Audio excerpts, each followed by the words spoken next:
জানো তো বন্ধুরা, যতই দিন যাচ্ছে ভগবান যেন এখন আমার আরো বেশি করে পরীক্ষা নিচ্ছে।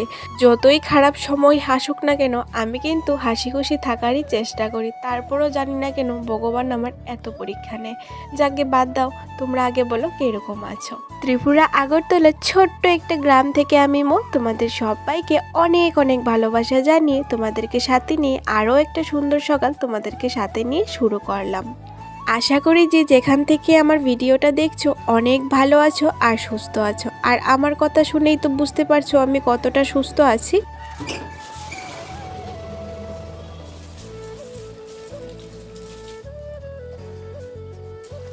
তোমাদের সাথে কথা বলতে বলতে সকালে কিন্তু একটা বড় কাজ সেরে নিয়েছি, উঠানটা ঝাড় দিয়ে নিয়েছি। আজকে জানো তো একটু দেরি করে ঘুম থেকে উঠেছি। ওই যে শরীরটা খারাপ তাই তাড়াতাড়ি উঠতে পারি না, 7:30 বাজে ঘুম থেকে উঠেছি। উঠেই কিন্তু আগে উঠানটা ঝাড় দিয়ে দিয়েছি। দেখবে শীতের দিন হোক বা গরমের দিন হোক, যদি সকাল সকাল উঠানটা ঝাড় দেওয়া না হয় না, সেই 12টা বেজে যায়। আর বিকেলবেলা না উঠান ঝাড় দিতে আমার ভালো লাগে না। কালকের কিছু ভিজে জামা কাপড় ছিল সেগুলিকে রৌদ্রে দিয়ে দিয়েছি। যেগুলি সকাল সকাল ধুয়ে দিই সেগুলি তো দুপুরের বা বিকালের আগেই শুকিয়ে যায়। আর একটু বেলা করে স্নান করি তো আমি আর মা, তো এই জামাগুলি কিন্তু শুকানো হয় না। আমার 2টা নাইটি আর মার একটা নাইটি রৌদ্রে দিয়ে দিলাম। এইমাত্র এসে রান্নাঘরের তালাটা খুললাম, আর খুলেই কিন্তু আগে বাসি বাসনগুলি বের করে নেব। তারপর আবর্জনা ফেলার বালতির জলটা না কালকে ফেলে নিই, এক বালতি ফুল হয়ে গেছে। তো বালতির জলটাও কিন্তু ফেলে বালতিটা রেখে দিয়ে আসলাম ওইখানে ধোয়ার জন্য, মানে বাসন ধোয়ার ওইখানে। তো এখন কিন্তু এসে বাসি ঘরটা ঝাড় দিয়ে নিচ্ছি। জানো তো বন্ধুরা, অনেক দিন ধরে তোমাদের সাথে ভিডিও শেয়ার করা হয় না। তা বলে যে আমি ভিডিও করি না তা কিন্তু নয়, আমি কিন্তু প্রত্যেক দিন হাজারো কাজের মাঝে একটু একটু করে ভিডিও ক্লিপ নিতে ভুলি না। কারণ তোমাদের সাথে যে আমি ভিডিও ক্লিপ বা কাজ শেয়ার করি না, তোমাদের সাথে আমি আমার অনেক মনের কথা শেয়ার করি, যেগুলি আমি আমার বাড়ির মানুষ বা কাছের মানুষ কারোর সাথেই শেয়ার করতে পারি না। তাই কিন্তু আমি আমার কাজের সাথে সাথে আমার মনের কথাগুলিও তোমাদের সাথে শেয়ার করি, কিন্তু মোবাইলের সমস্যার কারণে আর তোমাদের কাছে পৌঁছে দেওয়া হয় না।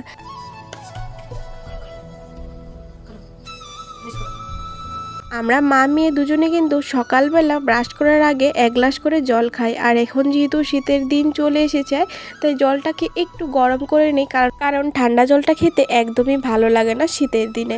তাই মা মেয়ে কিন্তু একটুখানি জল খেয়ে নিলাম, আর সাথে কিন্তু মা মেয়ে দুজনেও কিন্তু ব্রাশটা করে নিয়েছি।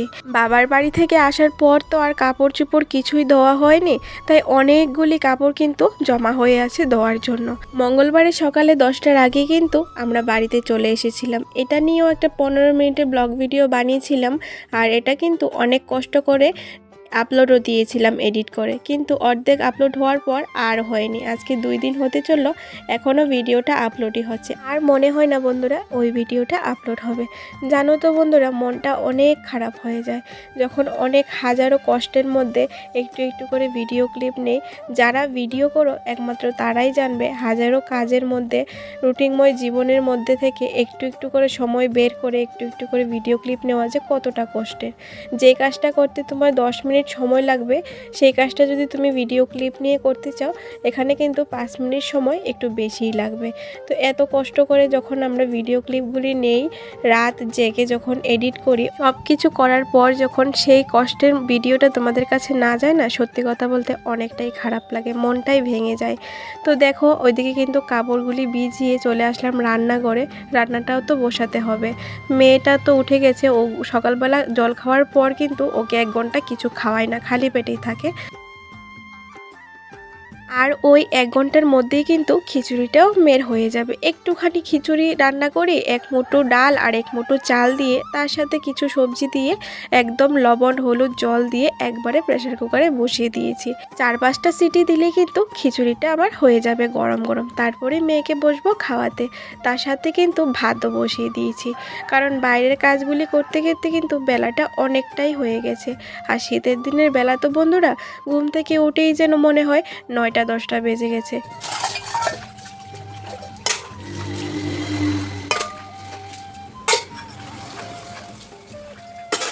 জানো তো বন্ধুরা, শীতের দিনে যখন এই বাসন ধোয়ার এখানে রৌদ্রটা আসে না, তখন বাসনগুলি ধুতে এতটা ভালো লাগে। এখন যদিও এতটা ঠান্ডা পড়েনি, কিন্তু যখন একদম বেশি ঠান্ডা পড়ে যাবে, জমানো জল তো জলটাও থাকে কনকনে ঠান্ডা, আর তার মধ্যে যদি একটুখানি রোদ থাকে বেশ ভালোই লাগে।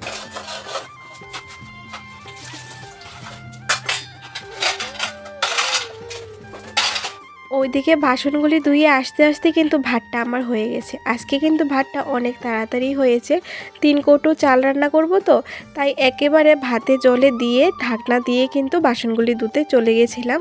আর এসেই দেখি ভাতটা হয়ে গেছে। আর এই কিস্তির রেশন থেকে যে চালটা দিয়েছে না, বেশি করে না ফুটাতে হয় না, তাড়াতাড়ি কিন্তু ভাতটা হয়ে যায়। তো ভাত তো আমার হয়ে গেছে। আজকে রান্না করব তেল মশলা ছাড়া শুটকি মাছের তরকারি রান্না করব। তার জন্য কড়াইতে কিন্তু আগে শীতল শুটকি দিয়ে দিয়েছি আর একটুখানি জল দিয়ে দিয়েছি। শীতল শুটকিটা না একটুখানি সেদ্ধ হয়ে গেলে কাঁটাগুলি নিচে পড়ে যাবে, আর উপরে শুটকি মাছের জলটা উপরে ছেঁকে নিয়ে নেব। আর শুটকি সহ মানে কাঁটা সহ রান্না করলে না মা একদমই খেতে চায় না, গলায় আটকে যায়। তাই কিন্তু এই শুটকি মাছগুলি রান্না করলে, মানে শীতল শুটকিগুলি রান্না করলে এভাবে সেদ্ধ করে কাঁটাগুলি ফেলে দিই আর উপর দিয়ে ছেঁকে জলটা নিয়ে নিই। এই যে দেখো, আমি কিন্তু উপর থেকে জলটা নিয়ে নিচ্ছি, আর নিচে কিন্তু সব কাঁটা থেকে যাবে, তাহলে কিন্তু খাওয়ার সময় আর গলায় কাঁটা আটকানোর ভয় থাকে না। তো এখানে নিয়েছি কুমড়োর ডাঁটা, ছিম, আলু আর পুঁইয়ের ডাঁটা, সব কিছু দিয়ে একটুখানি তরকারি রান্না করব। আমি কিন্তু এমনিতেই সবজিগুলি দিয়ে দিলাম, তার সাথে লবণ আর হলুদ দিয়ে দিলাম। একটু নেড়ে চেড়ে কিন্তু যে শুটকি মাছের জলটা রেখেছি ওইটা দিয়ে দেব, তারপর ঢেকে দেব।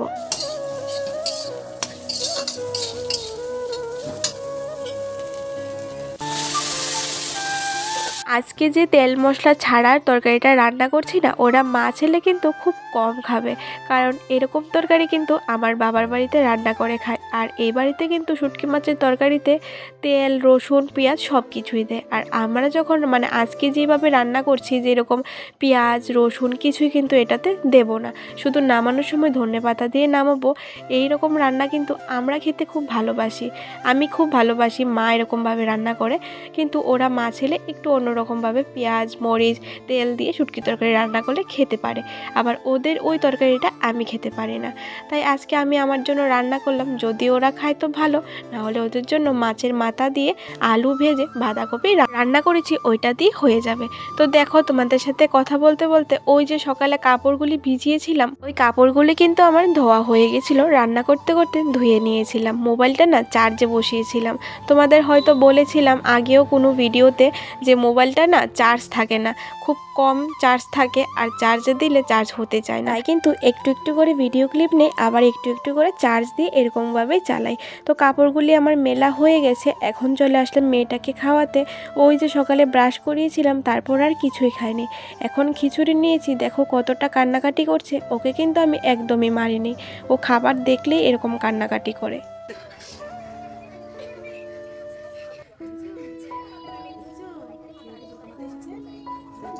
বাবার বাড়িতে যাওয়ার আগে যে বেড কভারটা বিছিয়ে দিয়ে গিয়েছিলাম, ওইটা আর তোমাদের দাদা ওঠায়নি, এতদিন ওইটার মধ্যেই ঘুমিয়েছিল। রাত্র করে না আমি আর পাল্টাইনি, তাই সকালবেলা বিছানা চাদরটা উঠিয়ে নিয়েছি ধোয়ার জন্য, আর আরেকটা কিন্তু বিছিয়ে দিচ্ছি। জানো তো বন্ধুরা, খুব ইচ্ছে করে নতুন চাদরগুলি বিছিয়ে টান টান করে বিছানাটাকে গুছিয়ে সুন্দর করে পরিপাটি করে রাখি, তবে ওই যে মেয়েটার জন্য আর পারি না। মেয়েটা কিন্তু এখনও মাঝে মধ্যে হিসু করে দেয়। প্রত্যেক দিনই কিন্তু একটা করে বিছানার চাদর আমাদের ধুতেই লাগে। তো প্রত্যেক দিন যদি একটা জামা কাপড় ধোয়া হয়, তাহলে সেটার রং তো আর থাকবে না, জ্বলে যাবে। আর এত কষ্ট করে একটু একটু করে তিলে তিলে জমিয়েছি জিনিসগুলি, কেনার পর যদি নষ্ট হয়ে যায় তাড়াতাড়ি, মনটা খারাপ হয়ে যায়। সেটা আমার ইনকামের টাকাই হোক বা অন্য কারোর টাকা হোক না কেন, সবাই তো অনেক কষ্ট করে একটা শখের জিনিস বানায়, তাই না বলো? তো বিছানাটাকে কিন্তু আমি সুন্দর করে গুছিয়ে নিয়েছি। আর আমরা যেহেতু বাড়িতে ছিলাম না 4-5 দিন, তাই কিন্তু মেয়ের জন্য আর বিস্কুটও আনেনি তোমাদের দাদা।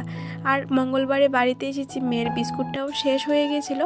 বিস্কুট এনেছে কালকে রাতে, বিস্কুটটা না কালকে রাতে আর কৌটোতে ভরা হয়নি, তাই এখন কিন্তু রেখে দিচ্ছি। কৌটোটাও হাতের সামনে ছিল, তাই কিন্তু বিস্কুটটা রেখে দিয়েছি। আর জানো তো বন্ধুরা, প্যাকেট না খুললেও কিন্তু পিঁপড়ের যন্ত্রণায় যেখানে সেখানে রাখা যায় না। তো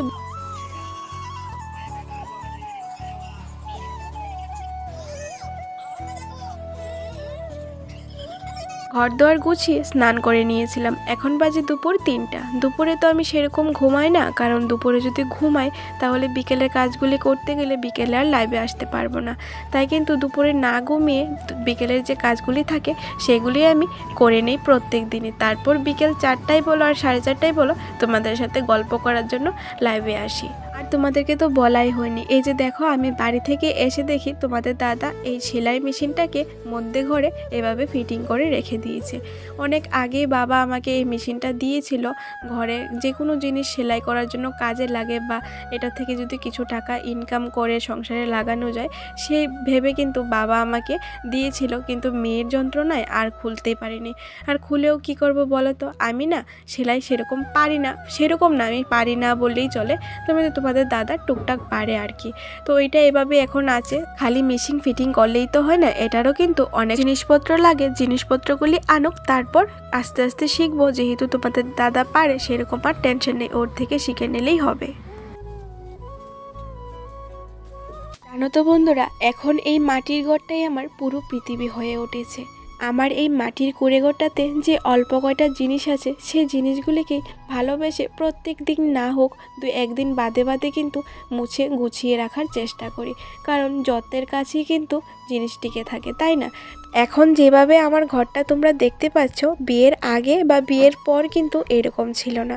আস্তে আস্তে তিল তিল করে এক একটা টাকা জমিয়ে কিন্তু আমরা দুজনে ঘরটাকে একটু জিনিসপত্র দিয়ে গুছিয়েছি। হ্যাঁ, আমাদের ঘরটা কিন্তু অনেকটাই ছোট, তোমরা হয়তো দেখেও বুঝতে পারো ভিডিওতে অনেকটাই ছোট। এখন যে জিনিসগুলি আছে আর এক্সট্রা একটা জিনিস রাখারও ঘরে জায়গা নেই। গডরেজটা কিন্তু আগে আমাদের ছিল না, দুজনে মিলে একটু একটু করে টাকা জমিয়ে অনেক পছন্দের একটা শখের জিনিস কিনেছি। আমার না বেশি জিনিসের প্রতি কোনো দিনই লোভ ছিল না। ভগবানের কাছে প্রার্থনা করি এখন যেভাবে আমার পরিবারের সবাইকে নিয়ে আমার এই মাটির ঘরটাতে আছি, সারা জীবন যেন এভাবেই থাকতে পারি। এখনও আপাতত আমাদের কারোর মনে পাকা বাড়ি বা বড় বিল্ডিং, ছাদ দেওয়া ঘর এইসব নিয়ে কোনো চিন্তাধারাই নেই, কারণ এই মাটির ঘরটাতেই এখন আমি অনেক ভালো আছি পরিবারের সবাইকে নিয়ে। আর যদি ভগবানের আশীর্বাদে তোমাদের ভালোবাসে পরে কোনো দিন হয়, সেটা না হয় পরে দেখা যাবে, তবে এই মাটির ঘরটাকে এখন আমি আমার পুরো পৃথিবী মনে করি। তো তোমাদের সাথে কথা বলতে বলতে ঘরের কিন্তু সব কিছু একটু একটু করে মুছে নিয়েছি, ঘরটাও আমার ঝাড়ু দেওয়া হয়ে গেছে। আর যেহেতু 4-5 দিন বাড়িতে ছিলাম না, বারান্দার যে আলনাটা এটার যা একটা খারাপ অবস্থা ছিল এটাকেও কিন্তু একটুখানি করে গুছিয়ে নিয়েছি। তারপর চলে আসলাম গামলার এখানে, মানে যেখানে আমি বাসন ধুই, এই গামলাটাও না বাড়িতে যাওয়ার আগে ধুয়ে দিয়ে গিয়েছিলাম। আর মাঝখানে মনে হয় না ধোয়া হয়েছে বলে, এত পরিমাণে নোংরা হয়েছিল। তাই কিন্তু এখন ভালো করে গামলাটাকে ধুয়ে এখন 2 কলস জল দিয়ে দিলাম। তারপর চলে আসলাম ঘরের পিছনের গামলাটাও আর পরিষ্কার করা হয়নি। ওই যে বাড়িতে যাওয়ার আগের দিন পরিষ্কার করেছিলাম, আর বাড়ি থেকে আসার পর আজকে পরিষ্কার করব। যেহেতু পরিষ্কার করব তাই জলটা ফেলে না দিয়ে জলটা কিন্তু বাথরুমে দিয়ে দিলাম। এমনিতেই তো জলের অনেক সমস্যা, জল ফেলতে কিন্তু একদমই ইচ্ছে করে না আমার। আর জানো তো এদিকের প্রত্যেকটা মানুষই এতটা জলের কষ্টে ভুগেছে, এখন যদি একটুখানি নষ্ট হয় জল তাহলে সত্যি কথা বলতে সবারই অনেকটা কষ্ট হয়। গামলাটা দেওয়ার আরও একটা কারণ গামলাটা না ফেটে গেছে, জল থাকে না। তাই কিন্তু মা বলেছিল গামলাটা ধোয়ার পর একটুখানিও জল দেবে না, একটু শুকালে সিমেন্ট আর বালু দিয়ে কিন্তু এটাকে লিপে দেব, তারপর কিন্তু জল আর পড়বে না। মানুষ আমরা বাড়িতে 1জন আর 2জন হই না কেন, কাজ কিন্তু কমতেই যায় না, কাজ কিন্তু ঠিকই থাকে বলো। তো বিকেলে মোটামুটি কাজ আমার হয়ে গেছে, গামলাগুলি পরিষ্কার করে জল দিয়ে দিয়েছি, মানে বাসন ধোয়ানোর এখানে তো গামলা পরিষ্কার করে জল দিয়ে দিলাম, আর পেছনের গামলাটা পরিষ্কার করে 5 লাইন দিয়ে এসেছি, সকালে জল আসবে ওইখানে ভালো জল যাবে আর কি। আর এখন বিছানা গুছানো হয়ে গেছে, এখন শুধু মানে ঘর দুয়ার তো গুছানো হয়ে গেছে আমার, এখন শুধু ঘর দুয়ারগুলি ঝাড়ু দেব আর কয়েকটা বাসন আছে ওইগুলি ধুয়ে দেব। আর মেয়েটা তো চলে গেছে মার সাথে ঘুরতে। এই যে ফিল্টারটাকে কিন্তু কালকে নেওয়া হবে ঘরে, মোটামুটি শুকিয়ে গেছে, এখানে লেপ দেওয়া হয়েছিল, মোটামুটি শুকিয়ে গেছে। ফিল্টারটা নেবে কালকে ঘরে।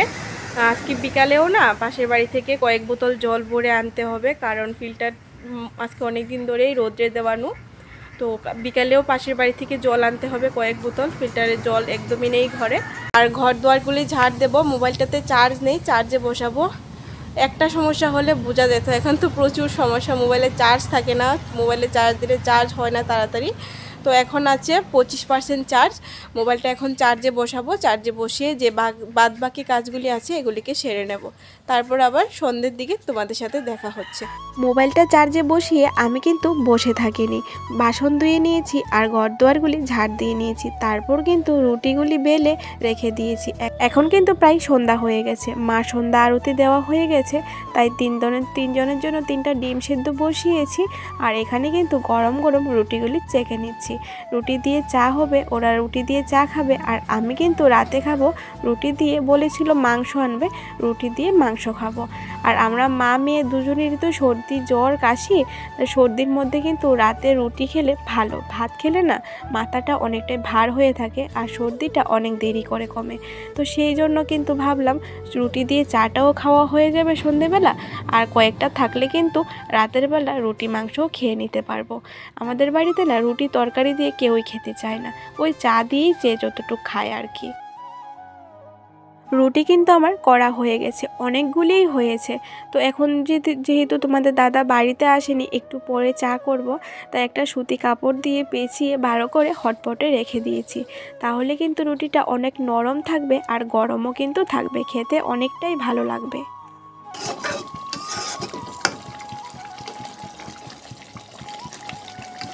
রাত্র হলেই যেন যত সমস্যা দেখা দেয়। এত কষ্ট করে রান্না করেছি, রুটিগুলি করার পর মেয়েটাকে একটু পড়াশোনা করতে বসিয়েছিলাম, তারপরে এত শরীর ব্যথা আর জ্বর হয়ে উঠেছিল। এত কষ্ট করে রান্নাটা করেছি, এক তরকারি রান্না করেছি আর একটুখানি ভাত করেছি, তারপর না তোমাদের সামনে আর আসা হয়নি রাতে। শুভ সকাল বন্ধুরা, কালকে না ব্লগটা আর শেষ করা হয়নি গো, তাড়াহুড়ো করে রান্না তো করেছি, কিন্তু শরীরটা এত খারাপ লাগছিল, কিভাবে যে রান্না করেছি সেটাও আমি জানি না। কোনো অসুখ বিসুখ দেখবে সন্ধ্যের পর রাত হলে এতটা বেড়ে যায় যেন আর সহ্য করা যায় না। সারাদিন তো কাজের চাপে সেরকম বোঝা যায় না শরীরের অশান্তিটা, কিন্তু যত সন্ধ্যের পর রাত আসে ততই কিন্তু অশান্তিটা বেড়ে যায়। তো ভেবেছিলাম একটু ভালো করে খাওয়া দাওয়া করে ঘুমাবো তোমাদের সাথে গল্প করে, কিন্তু সেটা আর হলো না। অনেক কষ্ট করে রান্না করেছি, তারপর এত জ্বর এসেছে। তোমাদের দাদা সেই বড় করে শোয়ার করে একটুখানি রুটি মাংস নিয়েছিল, একটা রুটি একটু মাংস খেয়ে ঘুমিয়ে পড়েছিলাম ওষুধ খেয়ে, তাই সেরকম আর কোনো ভিডিও শেয়ার করা হয়নি আর ভিডিওটাও শেষ করা হয়নি। আজকে হলো পরের দিন সকালবেলা, তো এই যে এখন ঘুম থেকে উঠলাম, জল এসেছে, জল নেব, যতই শরীর খারাপ হোক কাজ তো করতেই হবে বলো। তো ভাবলাম চলো কালকের ব্লগটা আজকে শেষ করি। তো চলো আজকের কালকের ভিডিওটা এখানেই শেষ করি। তোমরা সবাই অনেক ভালো থেকো, সুস্থ থেকো, আর এখন থেকে চেষ্টা করব যতই অসুবিধা হোক, মোবাইলটা যদি ভালো থাকে তোমাদের সাথে প্রত্যেক দিন ছোট করে হলেও হোক তোমাদের সাথে আমার প্রত্যেক দিন ডেলি রুটিন শেয়ার করার। তো চলো ভালো থেকো সবাই, দেখা হবে পরের কোনো ভিডিওতে, আর অবশ্যই একে অপরের পাশে থেকো। টাটা, সবাই অনেক ভালো থেকো, সুস্থ থেকো, সাবধানে থেকো, আর একে অপরের পাশে থেকো। দেখা হবে নতুন কোনো ভিডিওর সাথে।